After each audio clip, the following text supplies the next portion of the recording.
आज सकाळची सुरुवात छान अशा देवपूजेने झाली होती. त्या आईने देवपूजा करायला घेतली होती. तोपर्यंत म्हटलं चला आपण बाकीचं आवरून घेऊयात, कारण की आज स्वयंपाकाचा जास्त काही ताण नव्हता. म्हणजे रात्रीचं शिल्लक होतं, त्यामुळे जास्त काही करायचं नव्हतं.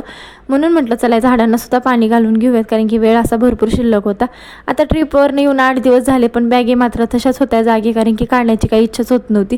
भरायला तरी खूप बरं वाटतं, पण काढायला खूप असा कंटाळा येऊन जातो.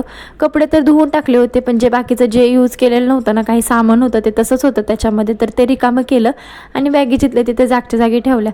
आता नंतर म्हटलं चला बाकीच्या कपड्याच्या सुद्धा घड्या घालून घेऊयात. आता हा ड्रेस बघताय ना, तर मी माझ्या म्हणजे जेव्हा प्रेग्नेंट होते ना तेव्हा घेतलेला होता. त्याच्यानंतर मी अजूनसुद्धा घातलेला नाही, तो तसंच कपाटात पडू नये.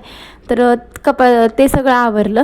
नंतर भूक लागली होती, कारण की नाश्तासुद्धा केला नव्हता. म्हटलं चला आज काहीतरी चटपटीत करूया, म्हणून मी ते मॅगी बनवायला घेतली.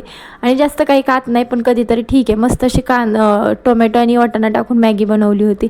चला तर मग भेटूया नेक्स्ट व्हिडिओमध्ये. तोपर्यंतसाठी बाय.